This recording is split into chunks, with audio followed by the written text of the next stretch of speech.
mejor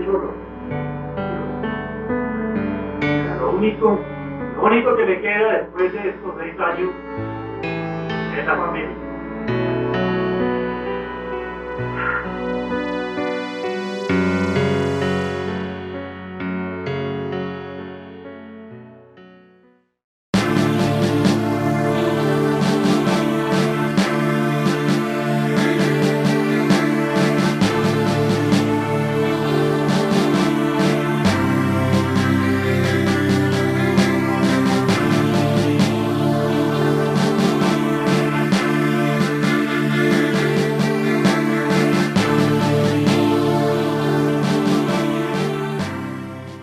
En Colombia, al sur del departamento del Meta se encuentra ubicado el municipio de Mapiripán, zona selvática con una extensión aproximada de 11.600 kilómetros cuadrados y con una población cercana a los 12.000 habitantes.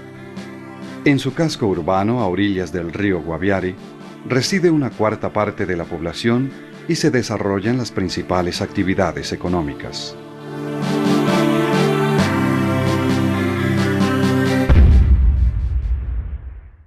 Una vez se conoció la ejecución de una serie de asesinatos en Mapiripán, hicieron presencia en este municipio las autoridades civiles y militares de la zona.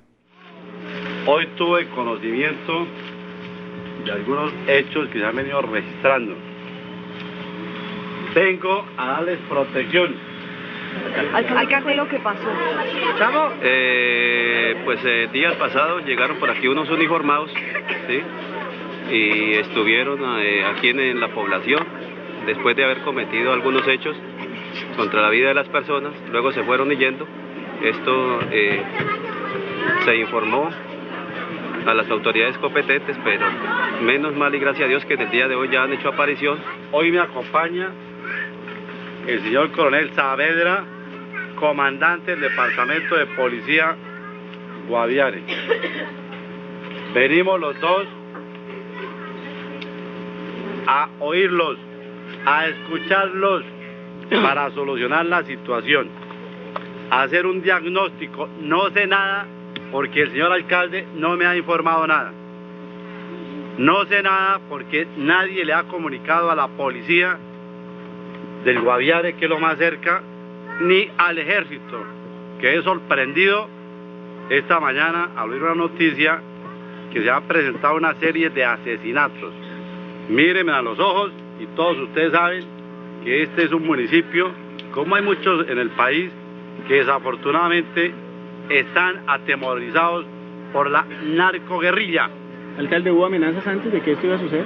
No, usted sabe que en un pueblo de estos, eso uno es como una paloma en un árbol. El gato que llegue hace cacería porque es un pueblo indefenso, que aquí todo el que llegue pues hace lo que quiera con la comunidad. Ya les pongo ejército. En 10 minutos les dejo acá las fuerzas élites del ejército, que es la brigada móvil número 2.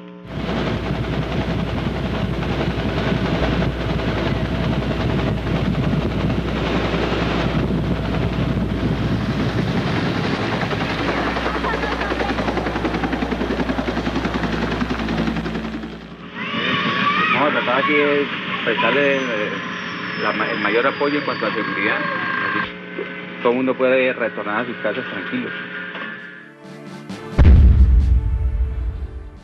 Alcalde, ¿pero qué hicieron? ¿Qué hicieron los uniformados? Cuéntenos. No, pues estuvieron por el pueblo en el día y de noche, pues a las 7 de la noche, 8 de la noche, no todo el mundo nos acostábamos a dormir y ahí pues desconoce uno que al otro día era cuando veía uno de pronto malas noticias de la comunidad. ¿Cuántos homicidios ocurrieron? ¿Los dejaban tirados o cómo fue? Habían el despachador de la pista, Ronald Valencia, un empleado de la alcaldía, él fue masacrado, y un señor de apellido Sinaí y otra persona de apellido Catumari. Es cierto que van 30 muertos. Exactamente, pues es que casualmente, por eso les digo yo, hasta ahora uno pues tocaría ya con la fuerza pública revisar a ver exactamente qué fue lo que pasó. Yo vi con mis ojos propios a una persona muerta, una persona NN no identificada. Hay 3 otras personas cuya muerte está confirmada.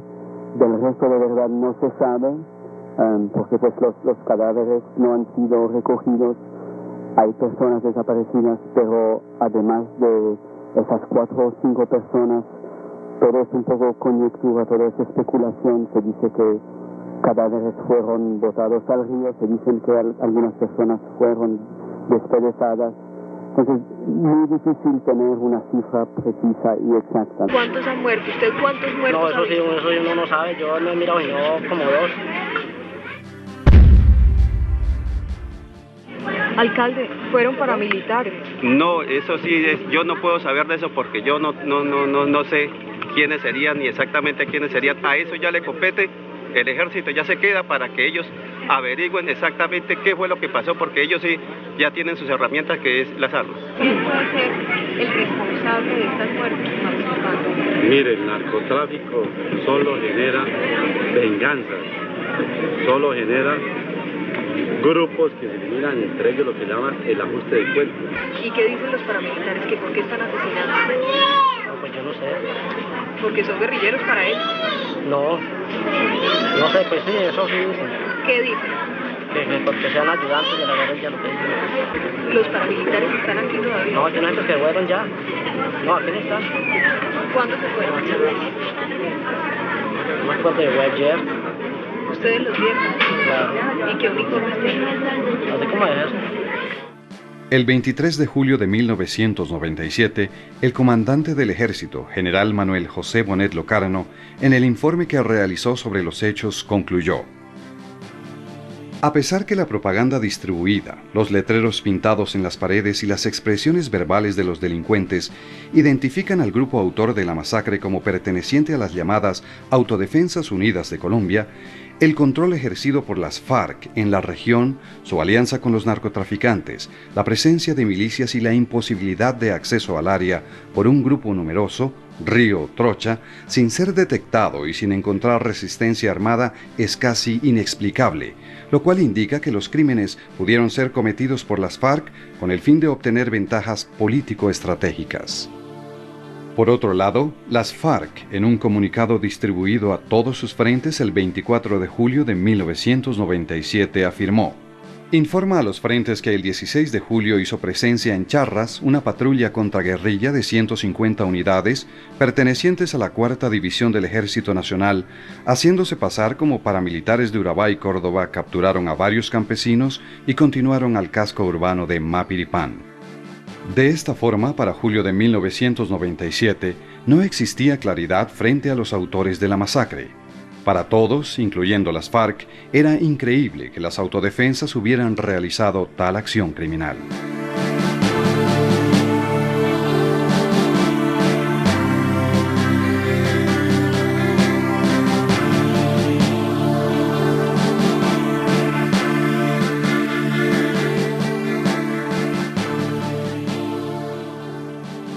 El 12 de julio de 1997, del Urabá antioqueño partieron 2 aviones, un DC-3 con matrícula HK 3993P y un Antonov con matrícula HK 4009, los cuales transportaron a los miembros de las autodefensas, que días más tarde sembrarían el terror en Mapiripán. Pero dale contra ellos. Usted es un paramilitar de Tierra Alta. Él dice... Sí, yo estuve en esa reunión. Fue el 16 de enero del año pasado. La reunión fue en la finca que se llama La 15, ubicada en el municipio de San Pedro de Urabá, departamento de Antioquia. Ahí estaban Carlos Castaño, Doble Cero, el Mono Mancuso, el Mono Leche, Cumbia. Estaban todos los mandos medios, más o menos de 45 a 60. Yo tengo esa información, también hay mucha credibilidad de que esa reunión se planeó en mayo del 97. Y tengo una información de quiénes asistieron, cómo asistieron, cuánta plata dieron, qué extrasueldo le pusieron a las personas que participaron ahí, pues representantes de la autoridad. Dijeron los mandos que a los muchachos se reuniría en una finca cercana al aeropuerto Los Cedros de Apartadó y de ahí los embarcarían a su destino.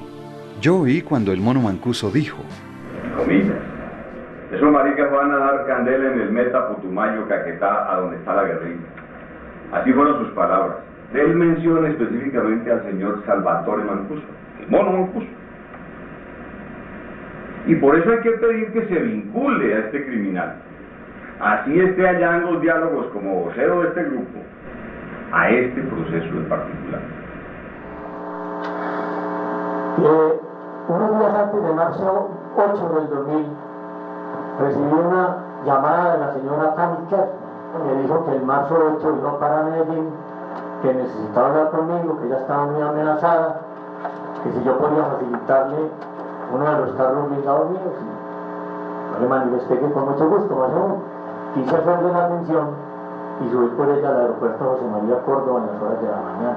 Y en el camino me dijo estas palabras, las que cuento acá.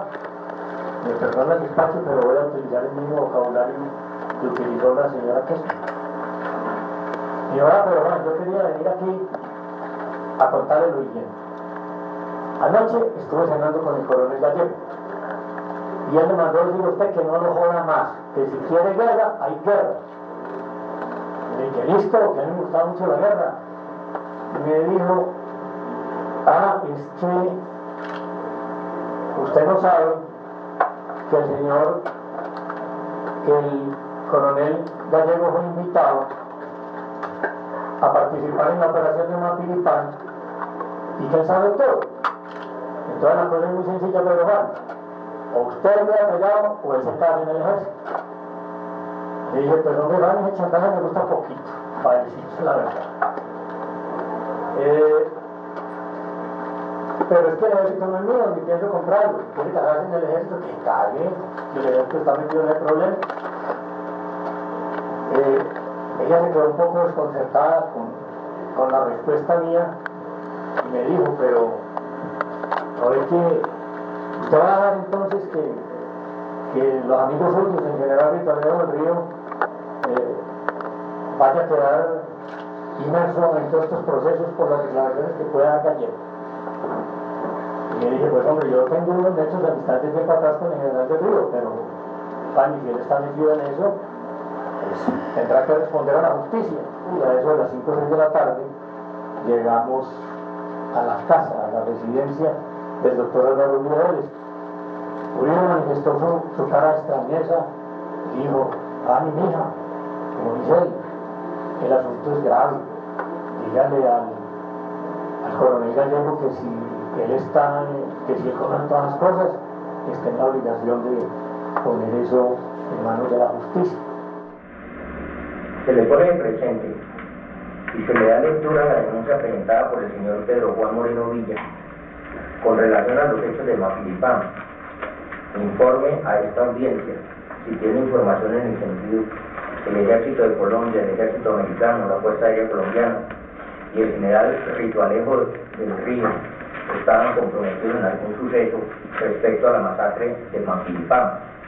La denuncia es del 17 de mayo del 2000. Rechazo esas afirmaciones. Nunca he tenido conocimiento al respecto. No conozco pormenores y ni privadamente ni públicamente he manifestado nada haciendo esas menciones que aparecen ahí. Mientras esto sucedía, recibí una llamada de la señora Kerman y me dice, pero Juan, usted me embarró, ¿cómo hace esas cosas? Mire el escándalo que usted va a hacer. Pues sepa que me citan, lo niego todo y me voy a vengar de usted. Después, la señora Kerman llamó al doctor Uribe y Uribe me llamó y me dijo, hombre, pero Juan, bájale vapor a esas cosas. Uribe me pidió que le bajara vapor a eso y le dije, pues hombre, Uribe, ya las cosas están en el conocimiento de la ley porque esa es mi obligación. Y yo no estoy ni poniendo vapor a eso ni quitando vapor. Las cosas fueron así y así se quedan. El 15 de noviembre del 2004, la doctora Fanny Kersbach Yankelovich rindió declaración ante el Consulado de Atlanta en los Estados Unidos en relación a los hechos que usted denunció, en la que manifestó textualmente: No tengo presente que se haya realizado esa conversación, ni tengo presente el contenido de dicha conversación. Doctor Pedro Juan Moreno Villa, ¿qué tiene para decir con relación a lo manifestado por la doctora Kershman? Tengo que decirle, mi general, que es una mentirosa de Catarramón. ¿Qué más le voy a decir? Ya no me acuerdo de haber ido a hablar con Uribe ya.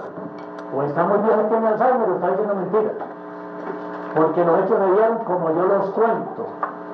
Y si no, me gustaría mucho, señor juez, que llamara al señor presidente Uribe o le hiciera llegar la correspondiente comunicación del despacho con el procurador que diga si eso se dio o no se dio, porque yo sé que Uribe tiene sus artículos de amnesia, pero yo creo que esta reunión sí se acuerda. El 29 de enero de 2001, y ante la Procuraduría General de la Nación, el doctor Álvaro Uribe Vélez sobre esta conversación afirmó: la doctora Fanny Kershman sí habló de la razón del coronel.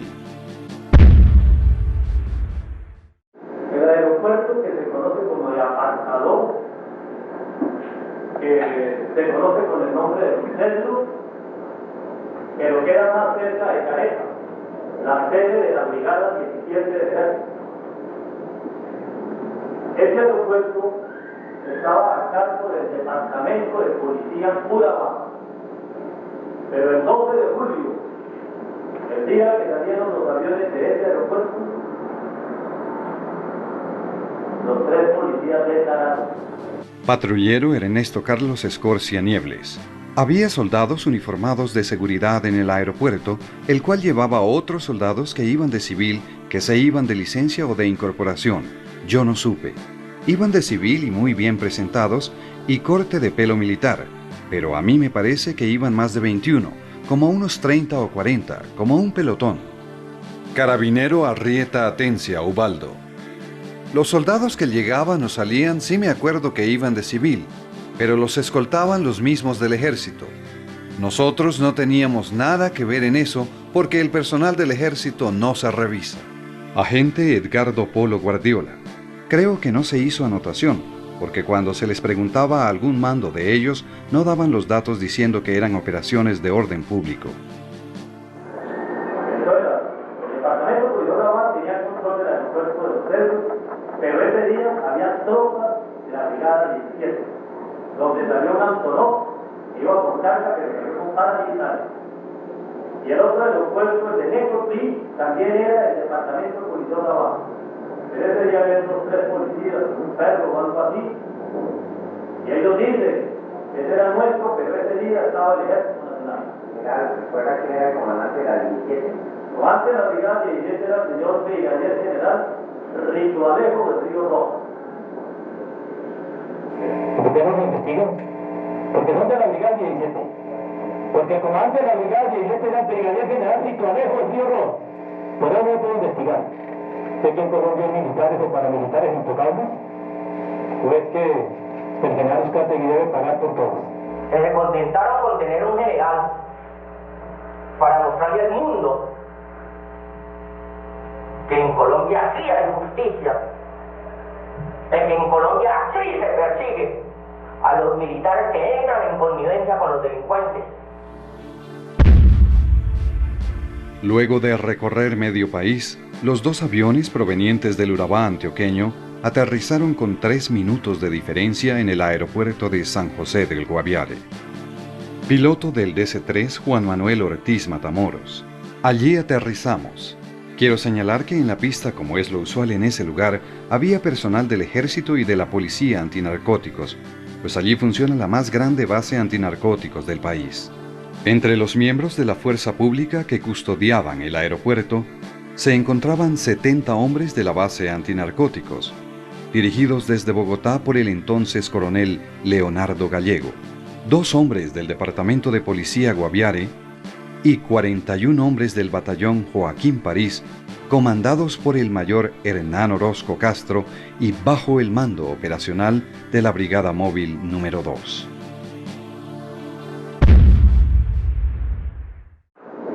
En la definición dice que el mando operacional es la única persona que puede ordenar operaciones militares, asignar misiones tácticas, plantear objetivos específicos, desplazamientos, movimientos, etcétera, pero que no tiene nada que ver con la parte administrativa. Así dice. En diciembre de 1996 yo recibí como comandante a la 7ª Brigada. ¿Y qué me entregó el general Herrera? Me dijo: vea, Jaime, usted va a ser el comandante de la 7ª Brigada y tiene la siguiente jurisdicción plena, total, absoluta, operacional y administrativa. Me entregó todo el departamento del Meta, excepto una muelita que queda por acá en Carimagua, vecina al Bichara, pero me entregó todo el Meta. Me dijo: usted tiene aquí unos municipios vecinos, Medina y Paratebueno, Cundinamarca, en el Casanare, Sabana Larga y Villanueva, y en Boyacá, San Luis de Gaceta. Me entregó el departamento del Guaviare, completico. Departamento muy deshabitado y no tan grande como el Meta, pero con sus 4 municipios.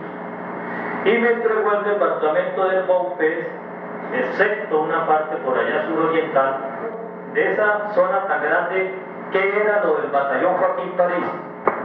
Con un solo batallón, el batallón Joaquín París, tenía que cubrir todo el Guaviare completico, el Baupés con una sección suroriental y los municipios de Puerto Concordia y Mapiripán Meta.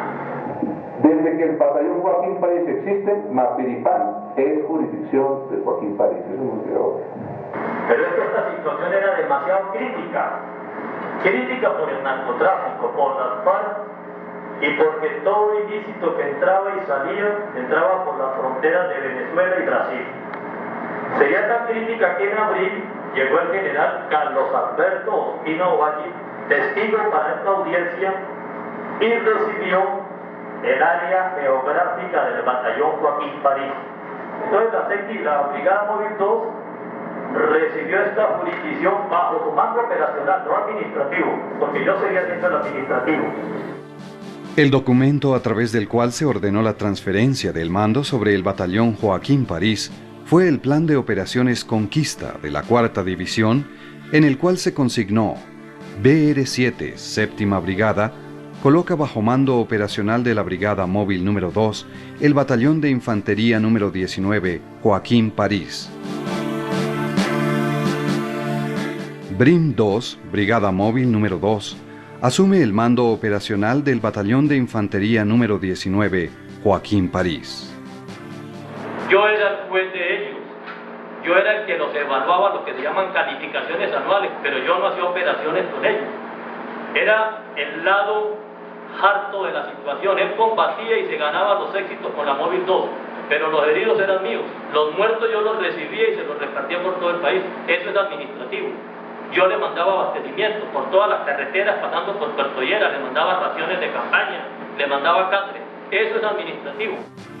Cuando arribaron los miembros de las autodefensas a San José del Guaviare el 12 de julio de 1997, el general Ospina Ovalle ya no se encontraba como comandante de la Brigada Móvil número 2, debido a que 2 meses antes había sido trasladado a la ciudad de Medellín, y al mando de la Brigada Móvil quedó el coronel Néstor Rodríguez Portela, seguido por el teniente coronel Lino Hernando Sánchez Prado, segundo comandante y jefe de Estado Mayor de dicha unidad.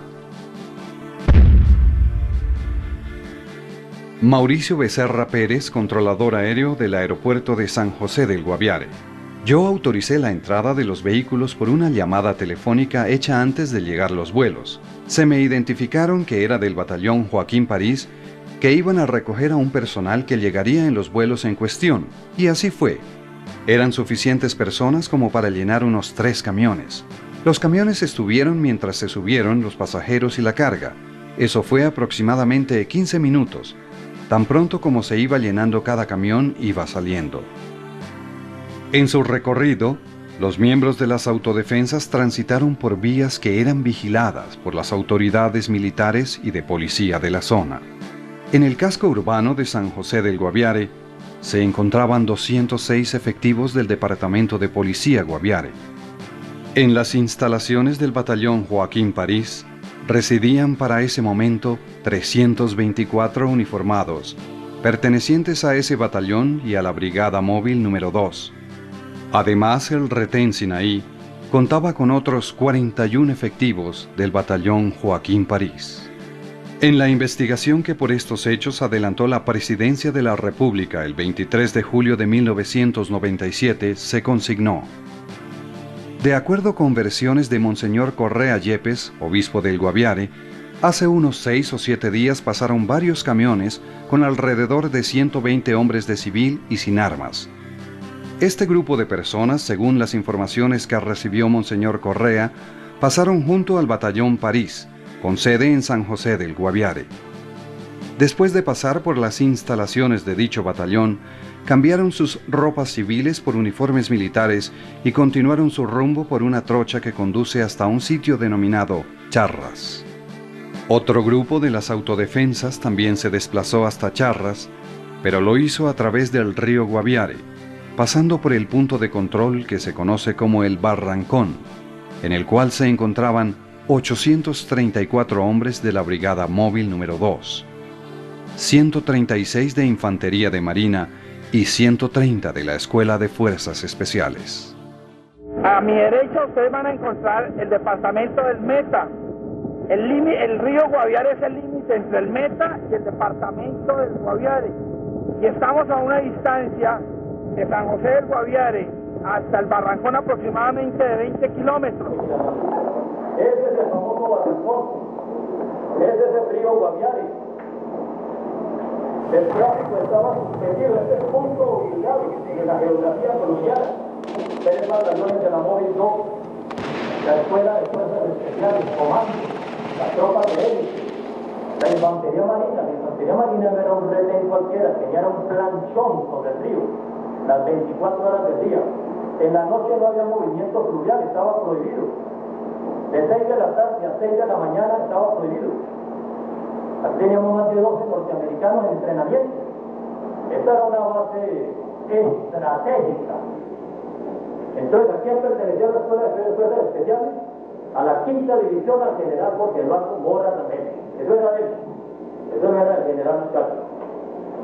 El 13 de julio sí pasaron los paramilitares, con la venia de esas autoridades.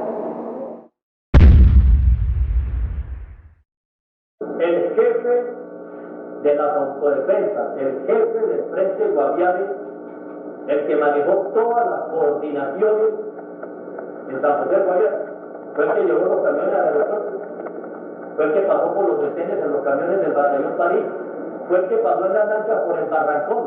Ese hombre era el que abría puertas por la tendencia que tenía con todo el mundo, con los oficiales, con los suboficiales. Paramilitar eso, Londoño Niño, dijo de Lino Sánchez: en el tiempo que yo estuve trabajando con René, llegaba el coronel Lino Sánchez de la Brigada 2 con una lista que entregaba la sigil y medicina legal, y el coronel René se encargaban de colocarle al frente de cada nombre bandolero, guerrillero, delincuente, para legalizar a esa gente. En esa época hubo bastantes muertos, como 100 y pico de muertos, y esas listas eran las que ellos arreglaban a su acomodo. Lino Sánchez, este hombre, Lino Sánchez, del que están hablando aquí, que hacía, según este testigo, las listas negras para las mal llamadas limpiezas sociales. Lino Sánchez, ese que, según cuenta el proceso, ayudó a entrar a los paramilitares a Mapiripán. Lo que pasa es que es muy interesante. Los archivos los destruyeron casi todos, las evidencias las destruyeron casi todos, los testigos los asesinaron, los otros testigos los desterraron. Todos los paramilitares que acusaron al coronel Lino Sánchez, después con ardides y con engaños en el juzgado de la doctora Lester González, en el juzgado segundo, los trajeron para que se retractaran. Y después de que se retractaron, porque ellos le habían dado una declaración perfecta, verdad, real, cuando se sometieron a sentencia anticipada, pero después de que los trajeron a juicio que se retractaran, los asesinaron en la cárcel. El que no murió apuñalado murió ahorcado.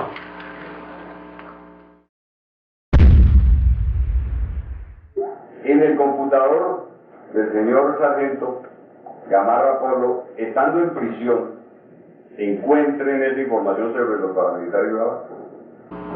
¿Por qué esta información se encontraba allí? lo dije en audiencia pública, en el proceso que se me adelantó, por el cual fui condenado, esa información era producto de la recolección que yo había hecho de este grupo de justicia privada.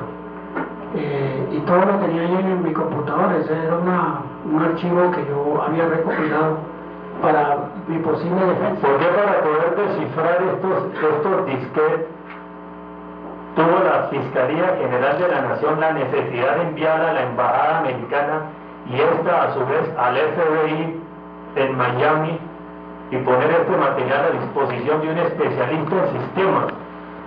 ¿Qué necesidad tenía usted de cifrar y colocar contraseñas secretas a esta documentación? A que la Fiscalía jamás a mí me preguntó cuáles eran las claves de ese computador. Entre los documentos decodificados por el FBI se obtuvo la siguiente carta. Respetados señores Miguel y Gilberto Rodríguez Orejuela, siendo un gusto para nuestra organización el contar con la colaboración de personas como ustedes, esperando que estos lazos de amistad que se crean puedan continuar y mejorar nuestras relaciones futuras, ofreciéndoles nuestra ayuda incondicional para cualquier proyecto o situación que llegara a necesitar.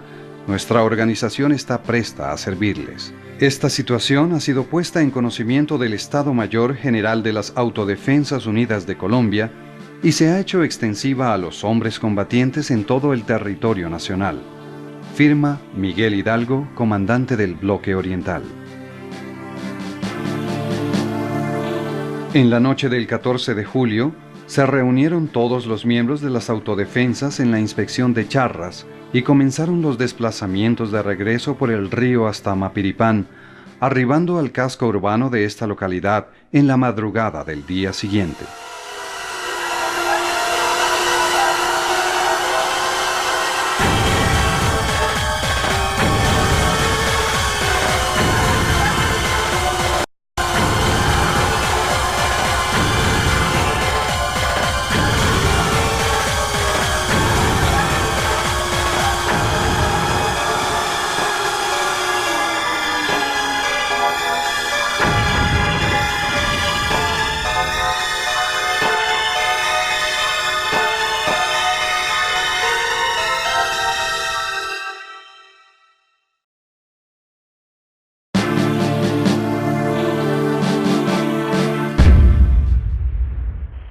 Sírvase informarnos más o menos a qué horas y qué día le informó usted telefónicamente al mayor Orozco sobre la información que había recibido de Mapiripán.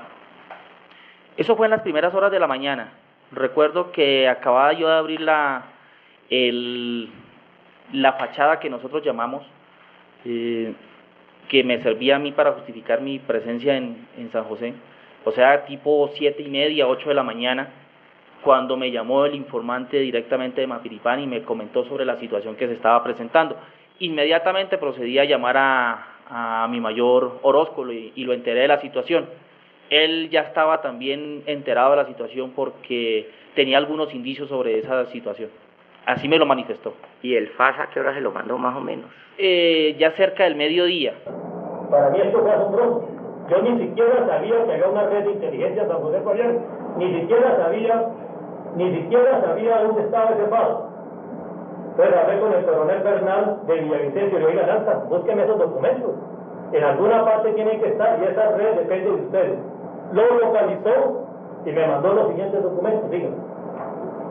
15 de julio del 97, FAS. Lo primero que me dijo el teniente que firma aquí con un seudónimo es: esta regional 12 San José Guayán es la brigada móvil 12.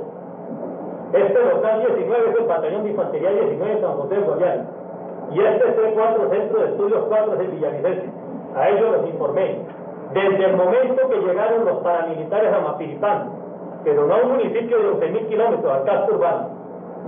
Permítame informar a esa gerente a partir de las 5 de la mañana el 15 de julio, en el casco urbano del municipio de Mapiripán Meta, un grupo aproximado de 70 hombres fuertemente armados, quienes se identificaron como autodefensa. A raíz de estos oficios tan delicados, entonces yo solicité ampliar indagatoria y el doctor Zambrano, Ben Jumer, fue al MAS como representante del Ministerio Público y me recibió la denuncia contra el coronel Orozco y la inteligencia militar.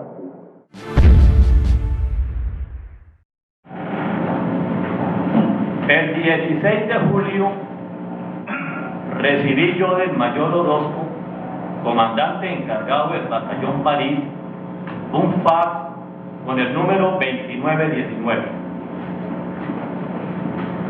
Un documento que no tenía ninguna evaluación. Todos los documentos militares traen evaluación. Traen una letra y un número que le permite a uno analizar la credibilidad de la fuente o de la agencia que da la información y la exactitud que contiene ese informe. Ese documento no traía ninguna evaluación. Segundo, no solo no traía evaluación, sino que todos los párrafos, como lo vamos a ver a su debido tiempo, eran contradictorios, ambiguos, ambivalentes. El 16 de julio, cuando yo lo recibí, nos reunimos con mi Estado Mayor acá en la 7ª Brigada, lo analizamos. No encontramos ningún antecedente sobre paramilitarismo en el sur del Meta o en el departamento del Guaviare. Nos parecía increíble que unos paramilitares desde Urabá atravesaran todo Colombia, medio Colombia, perdón, y llegaran a una zona de alta influencia de las FARC. Por otro lado, completamente convencido que toda esa información se estaba ventilando por la Brigada Móvil 2 y que la Brigada 2 iba a tener que atender esa situación. Eso sí no lo prevé nadie, ni la ley ni la Constitución pueden obligar a un general probo y honesto en su función a que tenga que prever que los comandantes, que Lino Sánchez, que el mayor Orozco estaban comprometidos con los paramilitares.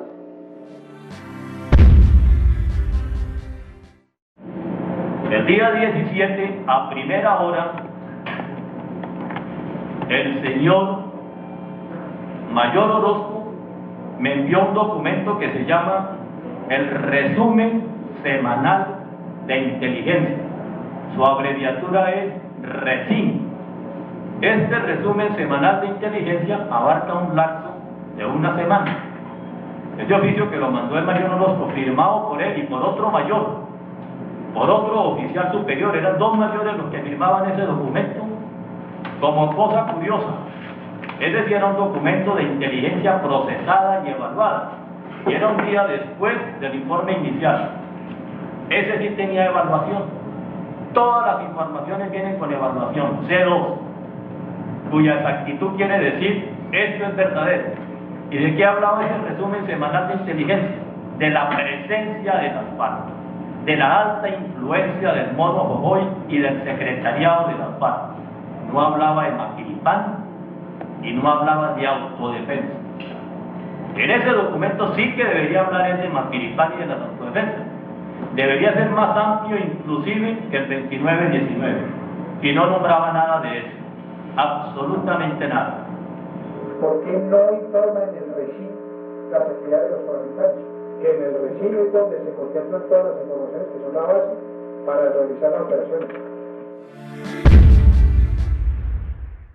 El 17 de julio se presentó acá en Villavicencio una situación demasiado grave.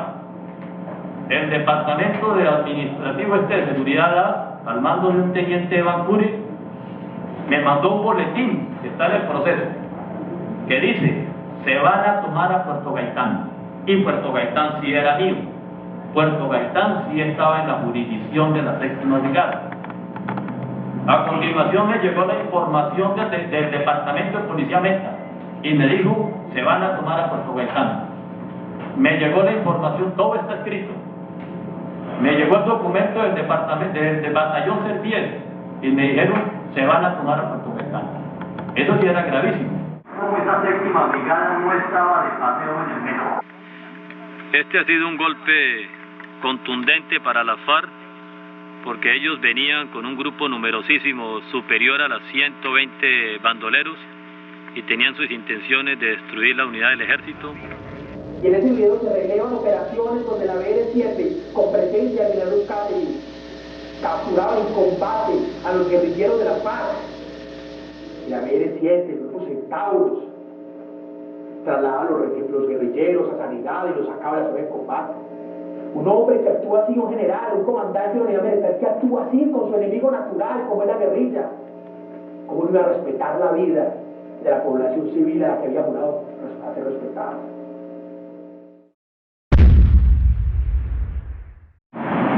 Después de Mapiripán certificó, dice, el alcalde de esta municipalidad llegó el día 16 de julio del año que avanza y yo le manifesté que esto que estaba sucediendo ya lo había informado la Procuraduría para los Derechos Humanos en Bogotá, al doctor Jesús Orlando Gómez López, a la Cruz Roja Internacional con sede en Villavicencio, al doctor Bernard Joel y al Tribunal Superior de Villavicencio. Resulta que el juez efectivamente mandó vía fax documentos de él con su firma y con el mismo sello, informándole a esas tres autoridades, pero estas tres autoridades no le informaron a nadie. No sé por qué se presentó esa omisión. ¿Quién debe responder? ¿Quién debe responder por esos asesinatos y por esos secuestros?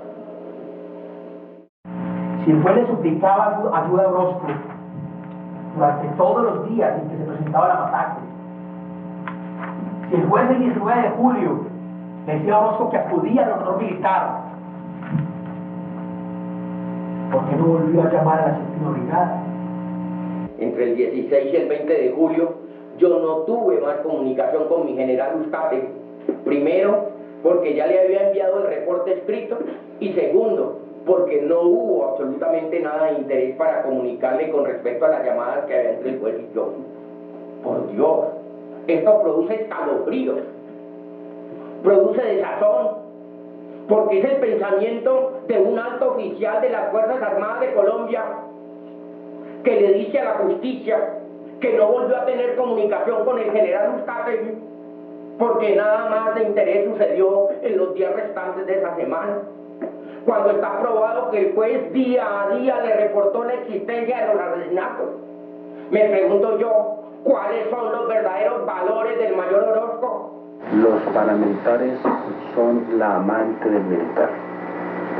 No se puede llevar a la casa, pero hay que tenerla. El mayor Orozco, como comandante del batallón de infantería número 19 Joaquín París, tenía el deber constitucional y legal, tenía la autonomía del mando como lo indican los manuales de doctrina militar, para ver él, sin preguntárselo a nadie, sin consultarlo con nadie, y haber planeado una operación militar de protección a la población de Mapiripán.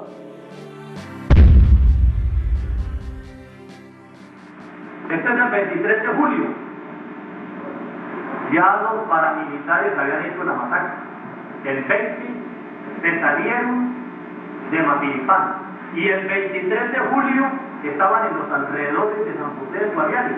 Este teniente les está diciendo: los paramilitares están en Puerto Arturo. Puerto Arturo es pegadito ahí a San José del Guaviare. Sobre esa información no hicieron nada. Y ahí estaban los paramilitares, los que venían de hacer una masacre.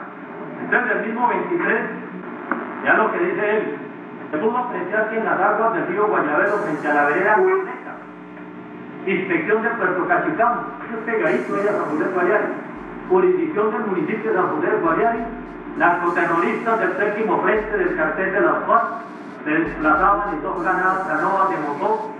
Bueno, cada una aproximada con 20 o 25 narcoterroristas equipados y armados con dirección de aguas abajo por el mencionado río. ¿Sabes para dónde iban las FARC? Para donde estaban las autoridades por ahí por Puerto Arturo. Las FARC venían a atacar a las autoridades porque no les perdonaban que se les hubiera tomado Mapiripán. Entonces, ¿qué sucede? La Brigada Móvil 2, que no actuó sobre Mapiripán. La Brigada Móvil 2, con todas sus tropas, que no actuó sobre Puerto Arturo, organizó una operación gigantesca que se llamó la Operación Araña. coronel Rodríguez Portela rodeó la Sauceda, pero no para atacarlas, sino para atacar a las FARC, que venían a cobrar venganza en contra de los paramilitares. ¿Qué lo llevó a usted a montar esta operación?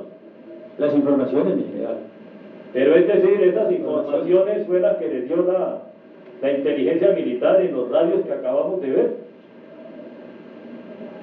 Informaciones que han estado registradas de grupos allá. Esa información la dio un exguerrillero, un mismo guerrillero que se entregó. ¿Y para qué la actuó? Para que los paramilitares se salieran sin una sola bala, sin un solo herido, sin un solo capturado.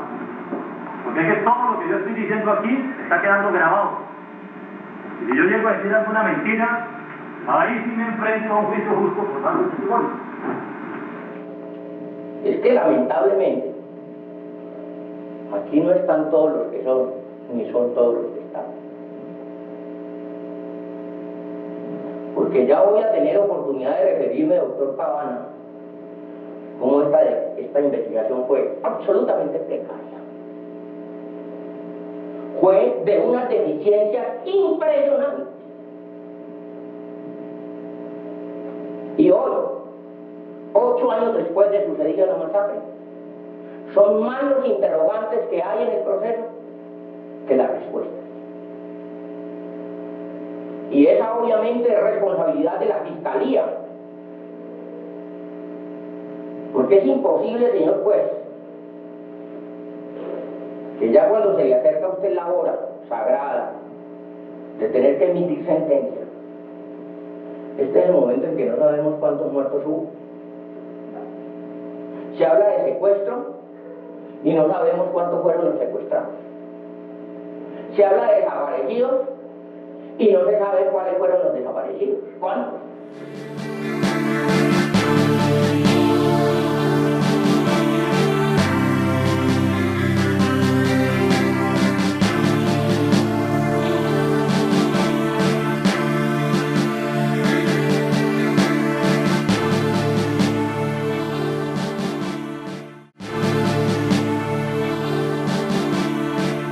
Yo me fui todo el 98 para Tres Esquinas, allá de comandante de la Fuerza de Tarea Conjunta del Sur. En las horas de la mañana se llevó a cabo una operación por parte de tropas de la Fuerza de Tarea Conjunta del Sur. Se incautaron explosivos en abundancia. Aquí podemos apreciar el sombrero chino. Este tipo de mina tiene una capacidad para causar la muerte o heridas a unas 50 personas.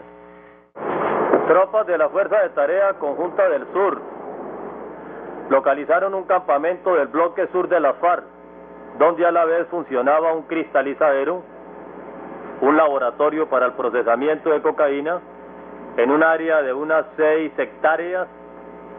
Tenía una producción aproximada de 3.000 kilos semanales, avaluado en unos 3 millones de dólares. Insumos que nos llegan del exterior. Podemos ver esta soda cáustica, por ejemplo, que nos llega de esta fábrica Oxy, y tiene características que este es producido en Dallas, Texas. Cloruro del calcio en bultos de 50 kilos, el cual es procedente de Bélgica, Europa.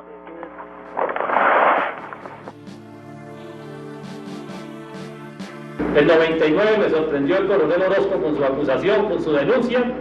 Decidí contarles la verdad. Y la verdad fue que yo, presionado por mi comandante, me vi en la obligación de cambiar el oficio original que lo comprometía por uno segundo que no lo comprometía. Eso es falso, inmensamente falso. Fíjense lo que sucedió con el coronel Orozco. A resumir un poco esta respuesta. Él va a indagatoria el 25 de marzo y dice: cambié el oficio 29-19 por presiones de mi general Gustavo. Punto. El 3 de junio, como ustedes lo pueden verificar, a los 70 días de haber tenido indagatoria, dice el mayor Orozco. Ya no era mayor, era teniente coronel. Comandante del batallón Bolívar en Tunja, mientras yo estaba en la cárcel, 3 de junio, dice Orozco. Y es que yo recuerdo mucho el general Uzcategui me mandó un fax a mano y me decía, corrija aquí, agregue allá, modifique aquí, corrija allá, etcétera, etcétera. El fiscal especializado dijo, ¿y el fax? Dijo, no, yo lo rompí. Al final del documento había una frase del general Uzcategui escrito a mano que decía, una vez leído, destruya. ¿Quién va a creer esa versión? Bueno, pero ahí no paró. Él tenía asesorado perversamente por alguien, es decir, que había una prueba, porque lo de las presiones hay que probarlas, ustedes inventaron el pasamano. Y el 24 de enero del 2000, dice, ese pasamano lo recibió mi comandante de Batallón París. Ya no era Ávila, sino Sánchez Gutiérrez Gustavo, que él recibió a mediados de agosto. Es decir, ese pasamano lo recibió mi comandante de Batallón París y él me lo entregó personalmente, y a él le constan mis presiones.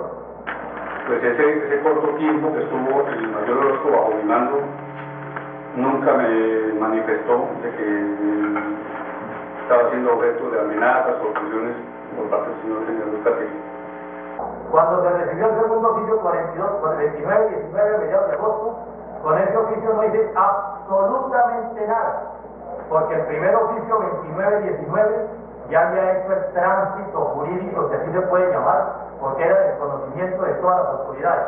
El general Tapia y todos los mandos militares a través de él lo recibieron el 21 de julio. Buenas noches y atención, el general Jaime Humberto Uzcategui, detenido por la masacre de Mapiripán, rompió hoy su silencio. En entrevista con un periodista internacional habló de su caso y dijo que existe una persecución de la Fiscalía contra el Ejército. General Uzcategui, tenemos información de que hay un testigo que está recluido, que lo ha involucrado a usted en el suministro de armas para grupos paramilitares, hechos en que en total lo vinculan a usted con las acusaciones de la masacre de Mapiripán. ¿Qué tiene usted que decir frente a este testigo? Ese testigo de la Fiscalía se encuentra preso en La Picota por homicidio agravado y otros delitos. Ese testigo está pretendiendo buscar un beneficio por colaboración y dio un testimonio totalmente falso. Tan falso sería que logré probarle a la Fiscalía que en la fecha en que él manifestó que nosotros sosteníamos reuniones para entrega de armas y coordinaciones, etcétera, etcétera, ese testigo estaba privado de la libertad. Esa prueba fue suficiente para que la Fiscalía descartara en mi caso cualquier delito relacionado con concierto para delinquir, terrorismo, conformación de grupos paramilitares, etcétera. Esto es lo que está sucediendo con el general Uzcategui. Todo se ha basado en mentiras, en falsedades. El general Uzcategui, hasta donde yo sé, nada tenía que ver con la jurisdicción de Mapiripán, que es la gran calumnia y la gran mentira, porque el fiscal y todos los colombianos sabemos que el general Uzcategui es de las personas más honestas y más pulcra y que más le ha servido a los colombianos. ¿Qué opina usted de estos rumores de que algunos miembros de las Fuerzas Armadas colombianas están vinculados con grupos paramilitares? Estos comentarios son absurdos. Estos comentarios son falsos. No sé si pueda haber alguna excepción, que sería una minoría.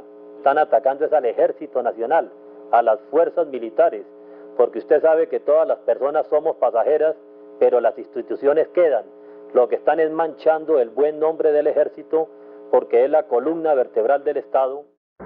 Deje María Cristina Caballero, la que hizo la primera entrevista el 3 de noviembre en la revista Cambio 16 y empezó a pegar donde era, que fue la que me quitó a mí el pelo de la cara y me di cuenta que las tropas que estaban allá no eran tan honestas, ni tan legítimas, ni tan legales, y que yo no tenía por qué defenderlas.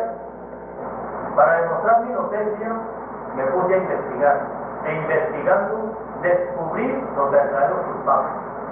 Y todo lo que he descubierto me lo he entregado a la Fiscalía, a la Procuraduría, a todo el mundo. Digamos la verdad, que no le duele al país ni a la comunidad nacional e internacional. Las unidades que estaban allá no solo no actuaron, sino se vincularon con los paramilitares, se confabularon con los paramilitares. Eso es lo que le duele al Estado, al país, que se sepa la verdad, pues que la comunidad internacional me sirva de testigo. Y ahora usted tiene que esperar aquí en este batallón un tiempo. Yo debo esperar que esto pase al Consejo Superior de la Judicatura en 8, 15 o 20 días. Ellos son los encargados de dirimir si esto es de la ordinaria o esto es de la penal militar. Hacen unas deliberaciones, someten a un sistema ahí de votación.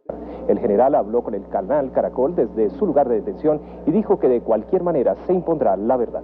Tanto la Fiscalía como la Procuraduría General de la Nación nos está investigando por una presunta omisión y más que todo relacionada con un asunto administrativo como es la autenticidad de un documento. El general destaca que en la masacre de Mapiripán hubo delitos de lesa humanidad y no delitos militares. Un delito de lesa humanidad no puede ser considerado un delito militar, por cuanto los militares tenemos como responsabilidad respetar la Constitución Nacional, respetar la dignidad humana. La justicia penal militar será la que investigue al general Jaime Humberto Uzcategui por la masacre de Mapiripán. Así lo determinó el Consejo de la Judicatura, que le retiró la investigación a la Fiscalía. El general Jaime Humberto Uzcategui ya no tendrá ninguna responsabilidad penal ante la Fiscalía por la masacre de por lo menos 35 personas en Mapiripán Meta entre mayo y junio del 97. Hoy el Consejo de la Judicatura dijo que si el general incurrió en alguna omisión, es la justicia militar la que lo debe investigar. Está demostrado que en cuanto al general Jaime Humberto Uzcategui no tenía jurisdicción en ese momento sobre el batallón París. Por los mismos hechos ante la justicia penal militar también responderá el teniente Hernán Orozco, pero un coronel y 2 sargentos no serán investigados por la justicia penal militar, sino por la Fiscalía. En cuanto a unos sí y otros no, es que unos sí estaban allí en Mapiripán. El general Uzcategui se encuentra detenido con medida de aseguramiento sin beneficio de excarcelación. El 6 de octubre de 1999, el general Uzcategui, encontrándose privado de la libertad, solicitó su retiro del servicio activo en los siguientes términos. Considero, señor presidente, que en mi condición de general en retiro y como ciudadano, podré asumir con mayor libertad la defensa de mis intereses, demostrando ante las autoridades competentes que mi conducta siempre estuvo ajustada a derecho en abierto acatamiento a la Constitución Nacional. Mis actuaciones como oficial del Ejército en defensa del Estado, desde enero de 1969 hasta la fecha, han sido tan transparentes que ante cualquier tribunal nacional o internacional justo se evidenciará mi inocencia, pues he sido fiel a la patria y a mis juramentos y he cumplido conforme a la verdad con todas las obligaciones impuestas por la religión, la naturaleza y la sociedad. Hasta el último de mis días, conservaré un inmenso afecto por el Ejército Nacional y defenderé mi honor e inocencia, pues es el verdadero patrimonio de mi esposa Constanza Pastrana, hijos y familia.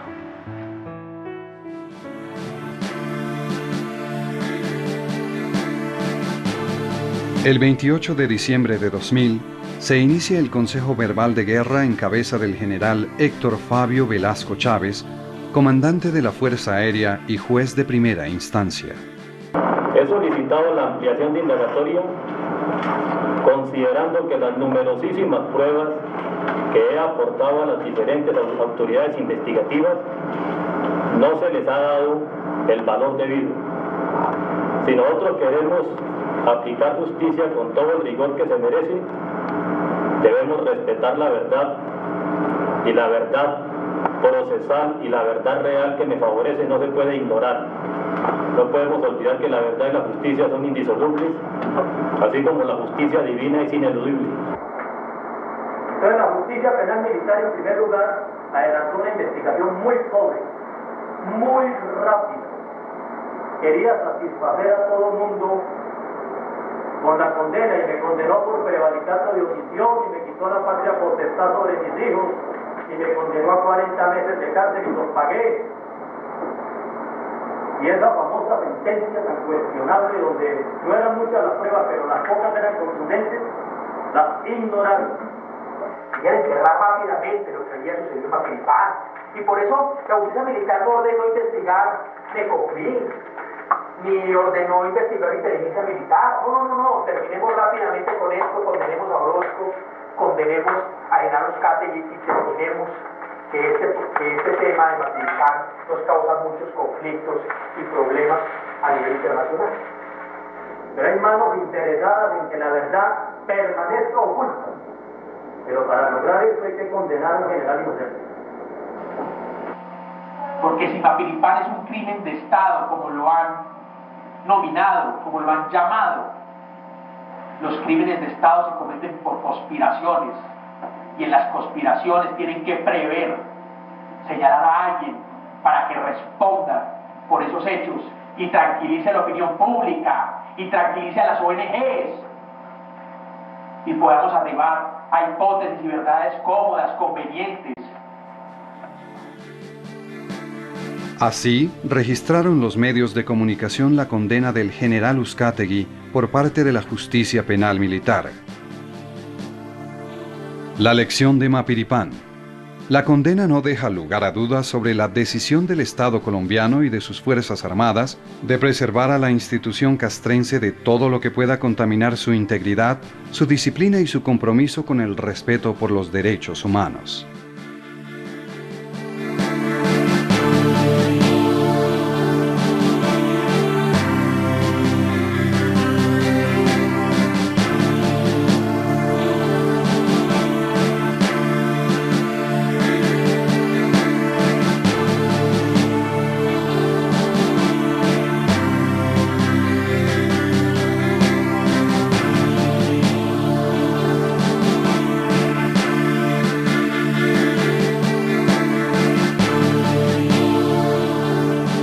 El 13 de noviembre de 2001, la Corte Constitucional, atendiendo una acción de tutela interpuesta por el colectivo de abogados José Alvear Restrepo y con ponencia del doctor Eduardo Montealegre Linet, anuló la sentencia de la justicia penal militar y ordenó a la justicia ordinaria reasumir la investigación en contra del general Uzcategui y el teniente coronel Hernán Orozco. Pero aquí viene el error. ¿A cuál conclusión llegó el mayor general Agustín Ardila Uribe, quien fuera comandante de la 4ª División del Ejército Nacional durante dicha época, a la cual está escrita la 7ª Brigada? Este último indicó que a partir del mes de abril de 1997, el batallón Joaquín París quedó bajo el mando operacional de la Brigada 7ª y que las operaciones de la Brigada Móvil 2, que supuso una pérdida de mando operacional de la 7ª Brigada sobre el batallón, cesaron en diciembre del 96. Y esto que dice la Corte Constitucional, que dijo el general Ardila Uribe, es falso. El general Ardila Uribe nunca manifestó algo semejante. Continuamos la palabra, señor Vizcarra, que el señor Trevor con un comentario, señor Rodríguez. Tiene la palabra, señor Rodríguez. Pues, él tiene derecho a la defensa material, ¿por qué le niega el derecho a la palabra? No, es que, doctor, usted está exagerando. Que le niega, que se le vulneran derechos. Pero, por favor, el procesado está pidiendo el derecho a la palabra, él, además de general, es abogado. Y tiene constitucionalmente el derecho a defender. Es fundamental aclarar este punto, doctor. El título mío en este momento es el de general y de abogado. El título mío en este momento es de preso y soy una persona inocente. Se han cometido gravísimas faltas por el Estado colombiano. El general Ardila dijo una cosa blanca y la Corte Constitucional dice un negro. El general Ardila muy claramente dijo, señor juez, el general Ardila muy claramente dijo, señor procesado, no podemos hacer nada, no podemos hacer nada porque es que la dinámica, después de un segundo, no, espera un momentico y vamos a recordar una regla. La dinámica del interrogatorio es, estoy acá y el que está dirigiendo el interrogatorio acá pregunta primero que reconoce. La Fiscalía se apoya en la decisión de la Corte Constitucional. Es a título de la sentencia de la Corte Constitucional, la sentencia de unificación 1184 del 13 de noviembre del 2001, siendo magistrado Eduardo Montealegre Linet. De igual manera, señor juez, no podrá pasar desapercibida las motivaciones que realizara la Honorable Corte Constitucional en su sentencia 1184-01 de noviembre 13 de 2001. La Corte Constitucional, el 13 de noviembre del 2001, en una sentencia de unificación, SU 1184. Entonces, es una especie de confabulación entre los distintos funcionarios que han intervenido en este proceso, que cuando les faltan argumentos, se apoyan en las decisiones que los otros han dicho.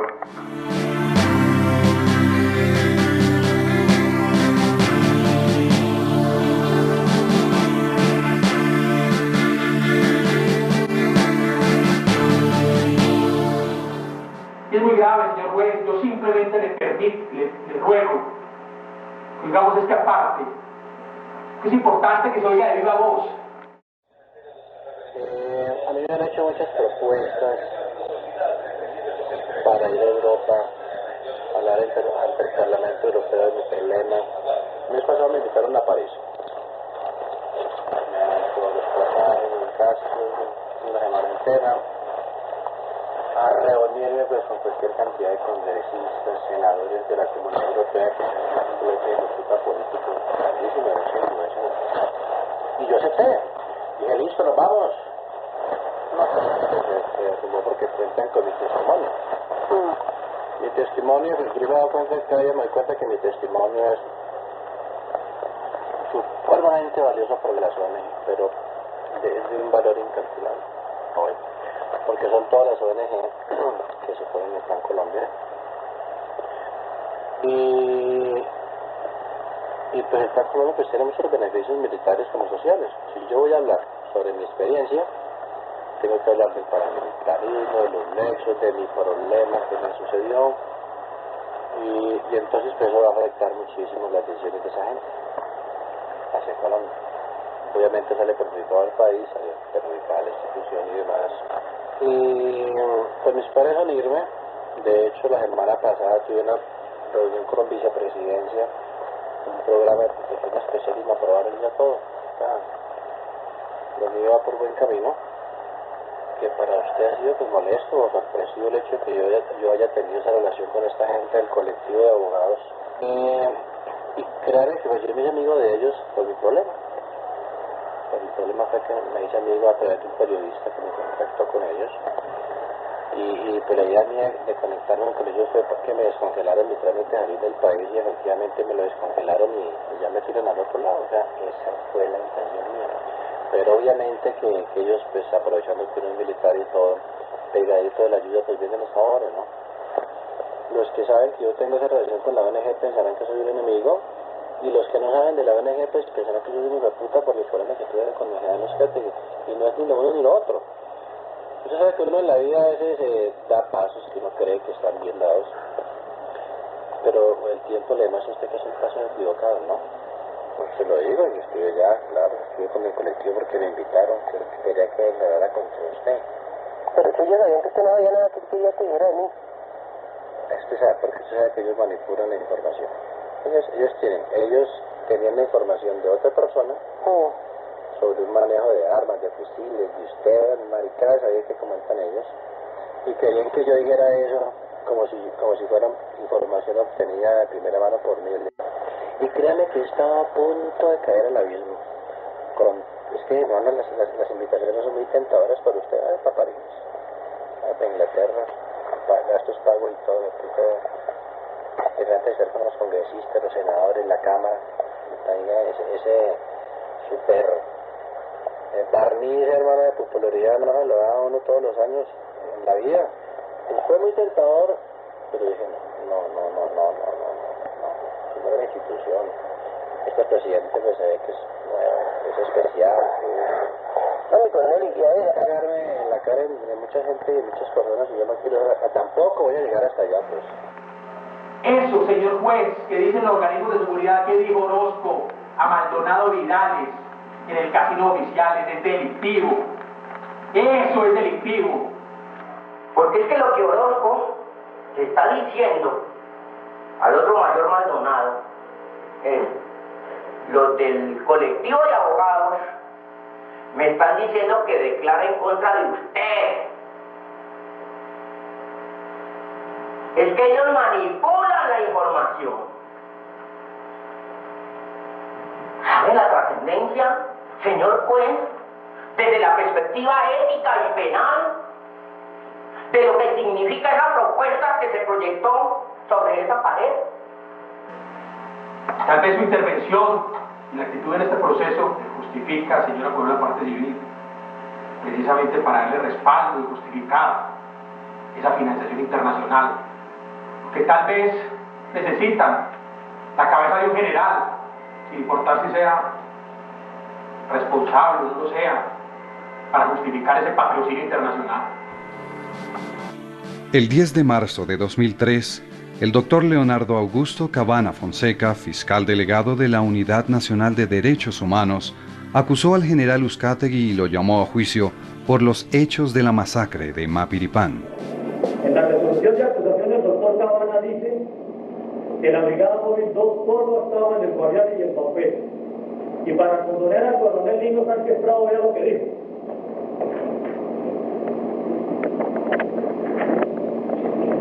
Desde meses antes de la incursión paramilitar en San José del Guaviare, la Brigada Móvil número 2 del Ejército Nacional hacía presencia en los departamentos del Meta y Guaviare. Entonces, doctor Cabana, con todo el respeto que se merece por su dignidad de fiscal, la verdad es una sola.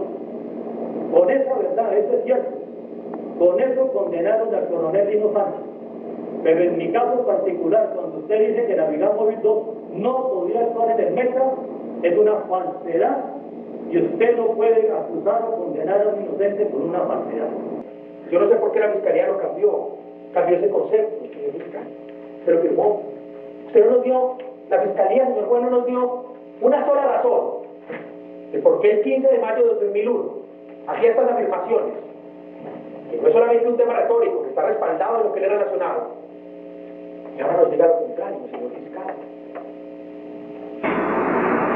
Esta es la disposición del 9 de julio de 1996. Miremos lo que dice allá. Batallón de Infantería número 19, Joaquín París. Su jurisdicción comprende en el departamento del Meta, municipios de Puerto Concordia y Mapiripán. Y sigue Guaviare, y sigue Baupé con una excepción. Pero abajo hay una frase que no me explico por qué se ha mutilado, cercenado, etcétera, que dice: bajo mando operacional de la Brigada Móvil 2. Pero ¿qué sucede con el doctor Cabana, con todo el respeto que se merece? Usted de este documento tomó todo, pero lo único que me favorece no desaparece. Eso es gravísimo, gravísimo, gravísimo. Para usted es grave. Para mí sí es gravísimo porque yo soy el que estoy en la cárcel. Y a mí, acúsenme con pruebas, pero a mí, respétenme las pruebas. Por una equivocación suya, señor fiscal, usted no puede acusar a un juez. Y este documento no es siquiera de poder. Si usted no lo hubiera mencionado, yo diría: el documento no lo vio. Es que el documento usted lo vio. Y lo único que quitó es lo que me favorece a mí.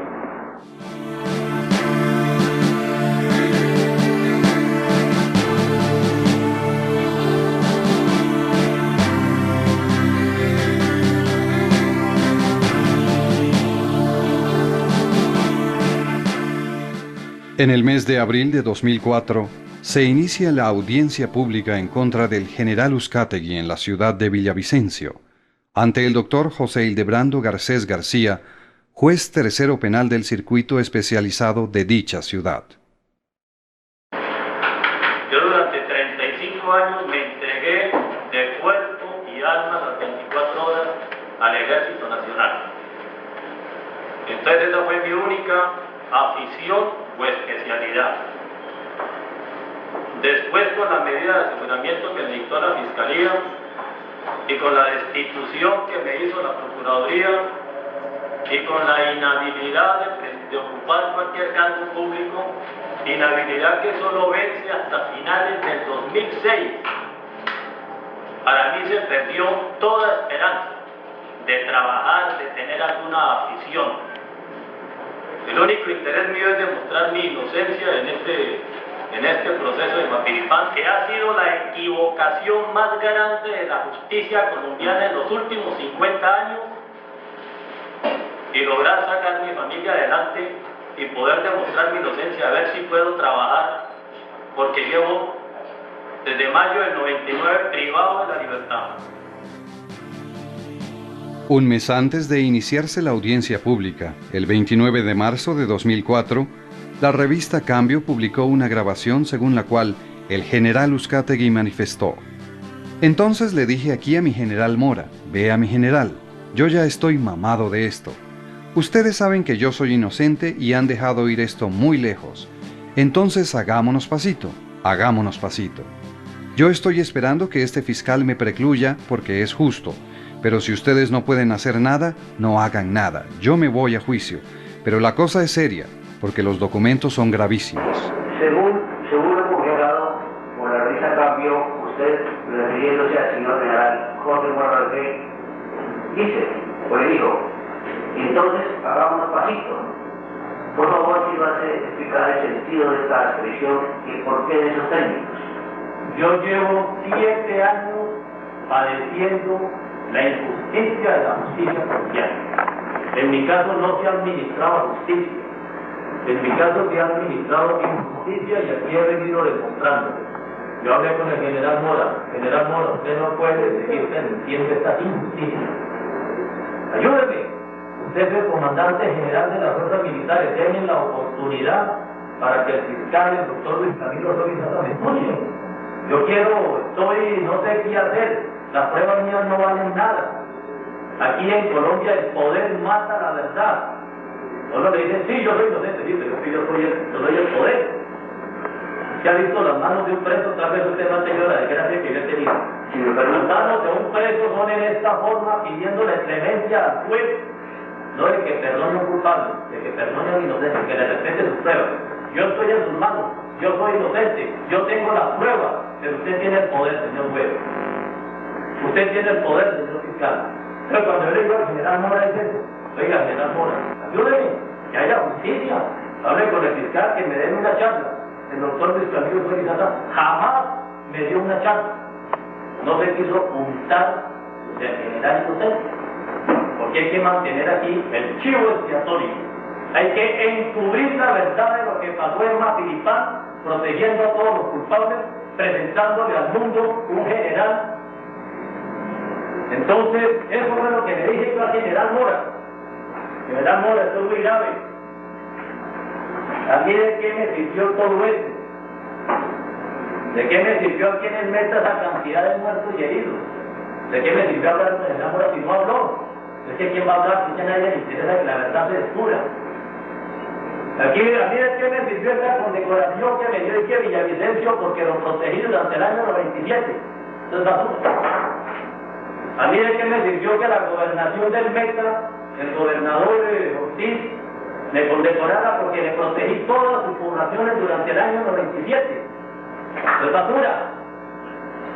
Aquí de qué me sirvió que la presidencia de la República me diera la Cruz de Boyacá, la máxima condecoración que tiene el Estado colombiano. De nada sirvió eso. Y esa fue la charla que tuve con el general Mora. General, yo no puedo hablar con el fiscal porque yo soy un pobre diablo. Pero usted sí está en el poder. Yo soy general retirado. Y la diferencia que hay en general retirado y un general en servicio activo es la diferencia que hay entre un gato vivo y un gato muerto. Yo soy un general desgraciado, encarcelado, sin mando. Ahora usted alguna cosa, general, que haya justicia. O a quién me apoyo. ¿A quién me apoyo? Y es que yo estoy solo, con la familia. Y luche, y pasando informes para que nadie lea. Y ahora la justicia de su país. Usted sabe cómo se maneja esto en Colombia. Por eso las cárceles están llenas de inocentes.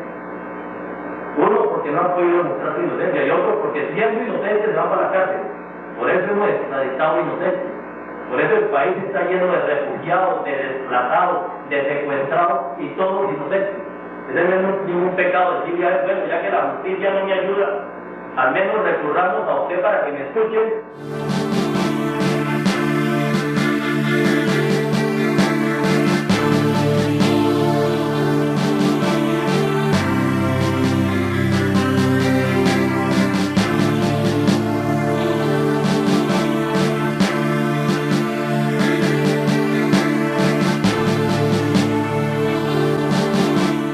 El 24 de enero de 2005 se reinició la audiencia pública después del traslado del proceso a la ciudad de Bogotá por solicitud de la Fiscalía, quedando en manos del doctor Óscar Gustavo Jaimes Villamizar, juez noveno penal del Circuito Especializado de Bogotá. Lo único que vincula al general Uzcategui con los hechos de la masacre de Mapiripán es el oficio 2919. El mayor Orozco manifiesta que todo lo que él me está diciendo en ese documento es el producto de sus conversaciones con el juez. Luego lo que dice la DIN. A través de un informante personal que yo tengo en esta población, o sea, San José del Guayare, hablé hoy martes 15 a las 2:30 de julio con el señor juez de Mapiripán, doctor Leonardo Iván Cortés Novoa, etcétera, quien gentilmente atendió la llamada que hice y el cual me manifestó lo siguiente, relacionó los famosos 10 puntos. Omitió la información de la inteligencia militar sobre la presencia de los paramilitares por medio de oficio 268 y con una evaluación de C2. Omitió la información dada por Isabel Moreno el 14 de julio del 97 en la mañana. Omitió la información de Gustavo Incapié Restrepo, inspector fluvial de San José del Guaviare. Omitió la denuncia en la mañana del piloto del Mundo Smith Sicaro, presentado ante la orden de narcóticos del 15 de julio. Omitió la información del señor Albert Ríos del 15 de julio, administrador del hotel en Mapiripán. Todo esto lo conoció los el 15 de julio antes de ser emitido el oficio 2919. ¿Cuál es la razón para ocultar la fuente informativa? Porque está demostrado que esa información no se la dio el juez de Mapiripán. Y la única fuente informativa, soporte del oficio 2919, es exactamente el testimonio o la información del juez de Mapiripán. Cada párrafo era contradictorio. Si quieren miremos el tercero, el quinto, perdón. Ya lo que dice él, duermen en las afueras de las casas de Mapiripán. Esta mañana llegó una avioneta e hicieron desembarcar a sus 5 ocupantes. Algunas informaciones dicen que 3 fueron asesinados, pero el juez, el que le está dando esta información, me confirmó que hasta ahora no ha sucedido ningún hecho lamentable. O sea que ese párrafo 5 lo que dice es que lo de la avioneta es falso. Así lo interpreto yo. Y resulta que sí había habido, porque esta denuncia no la puso el juez, sino el piloto Edmundo Smith Sicaro, y la puso ese 15 de julio en las horas de la mañana y todo el mundo se enteró del Guaviare. 7.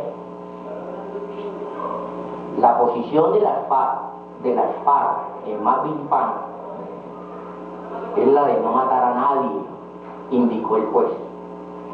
La razón, creo yo, es que la población está siendo empleada como una de sus áreas base para su recuperación, abastecimientos, etc. Venía hablando era de los paramilitares de Urabá con acento costeño paisa. Y de pronto comienza a hablar de las FARC. Entonces, es de cima a cima, de cima con S y cima con C. Minimiza el peligro en determinadas ocasiones y luego lo lleva a la máxima altura. ¿Para qué? Para desconcertar, para producir dudas, para crear interrogantes insolutos y evitar la posibilidad de una reacción militar efectiva que hubiese podido evitar la masacre. 8.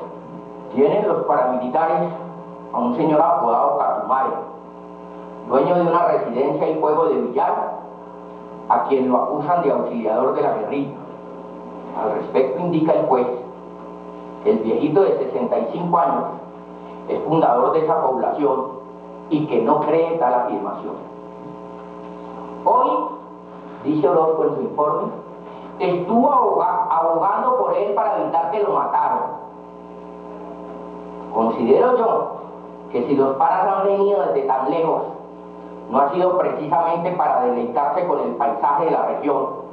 Pronostico en los próximos días una serie de matanzas y asesinatos entre algunos pobladores de la antes mencionada ciudad. alguna razón especial los condujo a la jurisdicción de la 7ª Brigada. No comparto ni justifico la actividad de los paramilitares. Esta organización me abordó hace unos 4 meses y uno de sus miembros me manifestó que estaban interesados en hacer una limpieza en Tomachipán. Me pidió apoyo y presencia de tropas para legalizar a los muertos. Lo que no concuerda con el acento costeño es que quien me abordó dijo que pertenecía al grupo de Víctor Carranza. En esta oportunidad nadie se ha comunicado conmigo. Asumo que debido a que vienen de otra región, pues a los que me insinuaron ese acto de ilegalidad, les manifesté que no contaran conmigo para nada. Mi posición es nítida y radical al respecto. Primero, lo constitucional y lo legal. Este párrafo, su señoría, es una maravilla. Porque como ya lo habíamos dicho, antes pone a decir al juez que no van a matar a nadie. Y aquí pone a decir al mismo juez que tuvo que abocar ante los paramilitares para que no mataran al viejito Catumay. Pero lo realmente grave es que comienza a revelar y se convierte en una radiografía perfecta de la personalidad delictiva del mayor Orozco. ¿Quién cree, su señoría, que un delincuente va a interceptar a una autoridad a la que no conoce? Y lo más grave, a un uniformado, a un alto oficial del ejército, para proponerle colaboración para la legalización de nada más y nada menos que de unos asesinatos. Señor Cabana, sinceramente, cada vez que he leído este proceso, no me explico cómo diablos usted solicitó o decretó preclusión en primera instancia en favor del mayor Orozco. El cúmulo de pruebas que hay en contra del mayor Orozco lo ubican no dentro de una actuación omisiva, sino dentro de un verdadero acto de coparticipación criminal. En la indagatoria del 25 de marzo del 99, rendida por el mayor Orozco, al ser interrogado sobre las razones que lo llevaron a elaborar un segundo oficio sustitutivo del 29-19, que había enviado el 16 de julio al comandante de la 7ª Brigada, y de no haber incluido en ese segundo informe la anécdota, entre comillas, de la propuesta paramilitar, respondió de la siguiente manera: este hecho no lo registré en el segundo documento precisamente para evitar que se malinterpretara y para evitar que de alguna manera, en algún instante, se interpretara este hecho bochornoso con alguna conexión con esos grupos delictivos. ¡Ay, por Dios! Esa es una defensa anticipada. Por eso decía que si en su propósito de mentir, en su propósito, porque él es consciente, él colabora con los paramilitares para que lleven efectivamente la masacre adelante. Pero obviamente sabe que ese hecho va a originar una investigación penal y disciplinaria. Entonces comienza el complot, comienza la conspiración para buscar chivos expiatorios. Y usted fue uno de los escogidos, general. Y comienza a preparar su coartada. Y posiblemente aconsejado. Le dije, pero no seas bruto. ¿Cómo se te ocurre haber puesto eso? De que fuiste abordado por un paramilitar, eso no te lo va a creer nadie. Y entonces aquí viene la explicación de por qué en el segundo oficio 29-19 no incluyó este hecho bochornoso. Porque es tan aberrante la situación del mayor Orozco que le voy a solicitar, señor juez, que usted complemente la acusación de segunda instancia de la Fiscalía, que ha debido cumplir con el mandato del artículo 531 del Código de Procedimiento Penal, y solicitar al Ministerio del Interior y de la Justicia la extradición de este criminal al gobierno de los Estados Unidos. Décimo, el señor juez no cree oportuno el desarrollo de operaciones en esa localidad por las represalias que se derivan cuando la tropa desaloja el sector. Porque en el número 10, Orozco insinuaba que no se actuara. Resulta que toda la información se la pone en boca al juez, cuando no es así. Y en el punto número 10 dice, el juez recomienda no actuar. Con eso cierra el oficio 29-19, insinuando no actuar. ¿Quién tenía el mando operacional sobre el batallón Joaquín París y por consiguiente la responsabilidad de Mapiripán? A la Brigada Móvil 2 se le asignó el control operacional sobre el país. O sea que la séptima brigada no tiene ningún tipo de responsabilidad operacional con el país. Tiene responsabilidad administrativa, pero no responsabilidad operacional. Ese batallón que actúa en el Guaviare estaba bajo el mando operacional de la Brigada Móvil 2. Ya lo manifesté anteriormente y yo creo que hay suficientes aportes y ya he hecho bastante sobre ese mando operacional que existía de la Brigada Móvil número 2 por el batallón Joaquín París.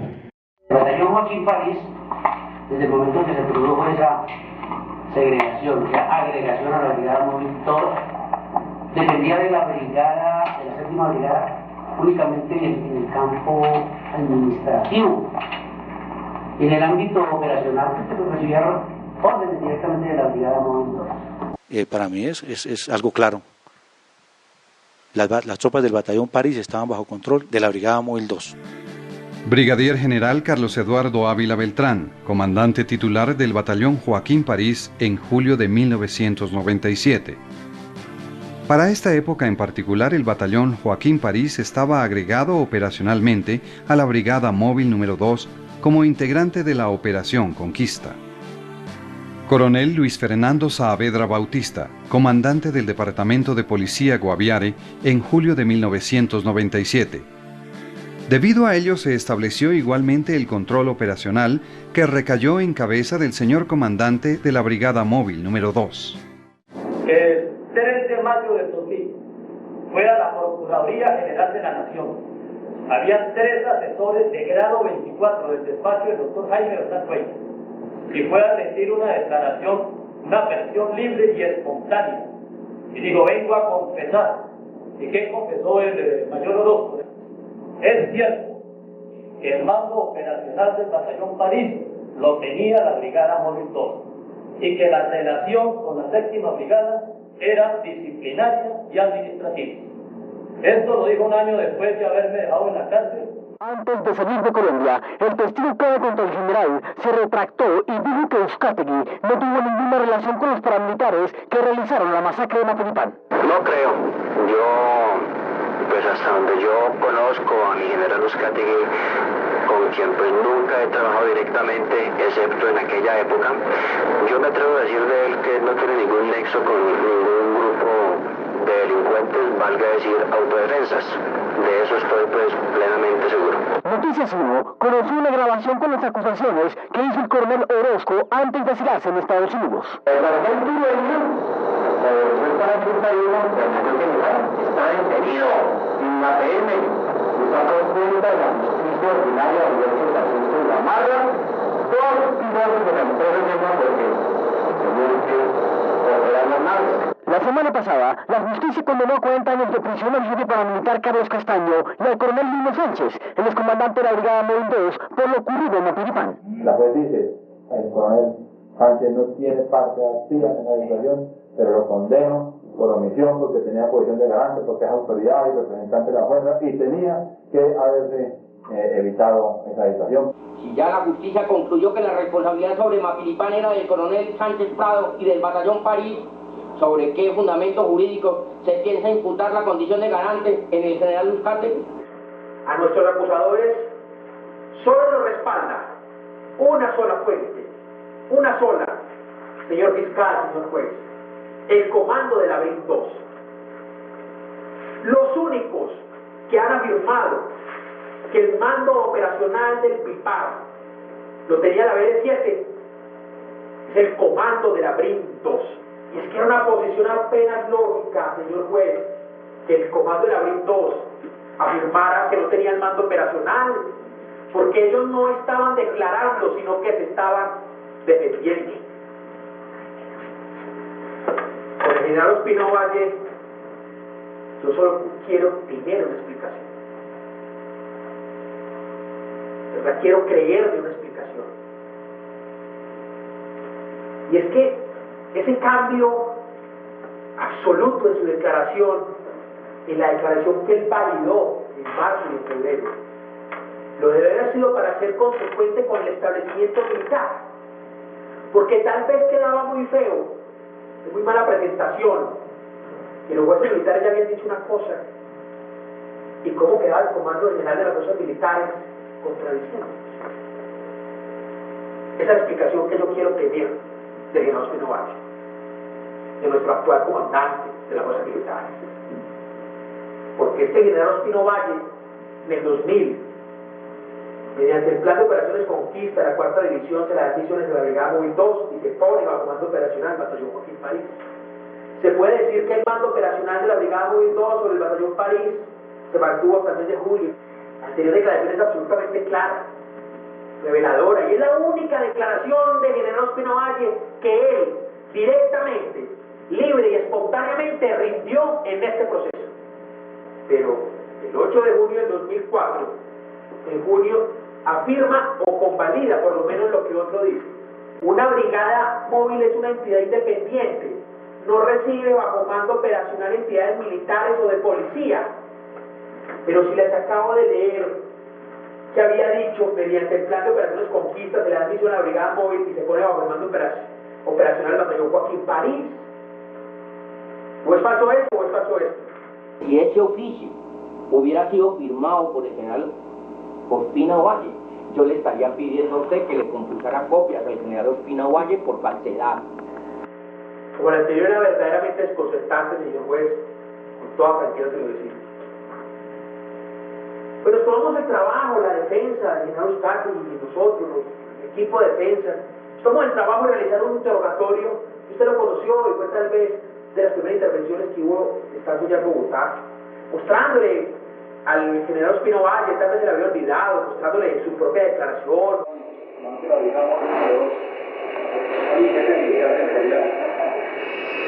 Aquí en el Guaviare funciona con el mando operacional del batallón Joaquín París. Y ya la situación ante esos documentos al general Ospina le empieza a cambiar. Y aquí ya dice: el comando de la 4ª división dispuso que la Brigada Móvil 2 asumiera el mando operacional del batallón de infantería número 19 de Joaquín París y el control operacional de la Policía Nacional. Él conocía perfectamente la jurisdicción y actuó y conoce perfectamente el problema. No sé lo que haya hecho el general Ospina. De todas formas, yo que fui el comandante del ejército, que fui el que hice la concepción, el jefe del general Ospina, que era yo, lo digo que se la tenía esa responsabilidad. La responsabilidad es una sola, es indelegable, está contemplada en un documento absolutamente serio donde dice que el control operacional no tiene una brigada sobre estas unidades. Los hechos se suceden acá. Escúchenme, yo conozco este proceso por televisión, no sé por qué están metiendo aquí a no sé.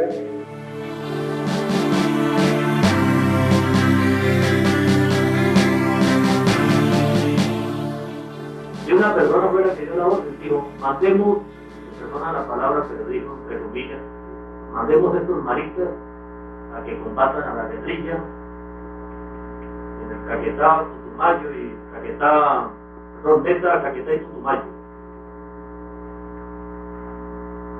sucede con esa persona es que esa persona está en los procesos actualmente. Esa persona ha estado en el Congreso de la República. Entonces yo le agradezco que mire la declaración, que usted, doctor, mire, porque en este momento yo tengo enemigos con la guerrilla, con los paramilitares, porque a todos ellos los combatí. Yo fui el que acabé con las autodefensas de Rodríguez Garza, yo fui el que le capturé al hijo, yo fui el que acabé con todas las autodefensas de Pacho Cundinamarca en el año 89. Entonces yo tengo muchos enemigos, guerrilla, paramilitares, la inteligencia militar, porque yo la acusé, los dos suboficiales, porque los estoy acusando. Entonces yo tengo muchos enemigos, entonces yo tengo...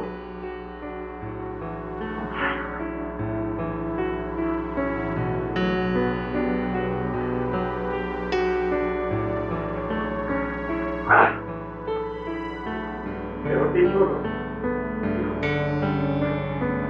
dicho, lo único que me queda después de estos 6 años es la familia.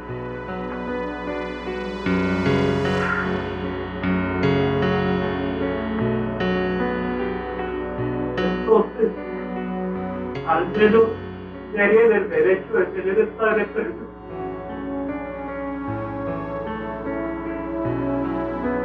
Pero no les entreguen a sus padres una tumba.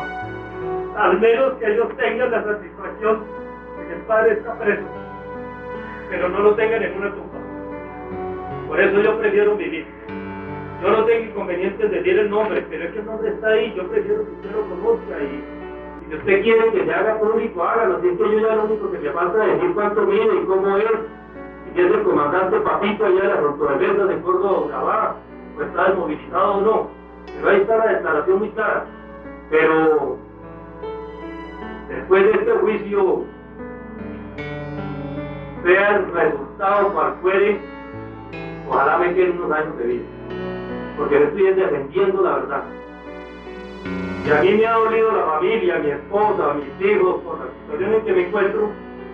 Más me ha dolido los huérfanos y los viudos y las esposas y los hijos. Ustedes vieron ese decapitado ayer en la película, ese es miserable. Así esa persona tenga antecedentes, o así como los paras lo calificaron, sin comprobar que eran auxiliadores de la FARC. Así hubieran tenido esa posición, no se justificaba esa masacre, no se justificaba ese genocidio, no se justificaba ese delito de lesa humanidad. Eso lo denuncié yo con pruebas ante la Comisión Interamericana de Derechos Humanos de la OEA. Ya está mi denuncia. Ya está mi denuncia con todas las pruebas.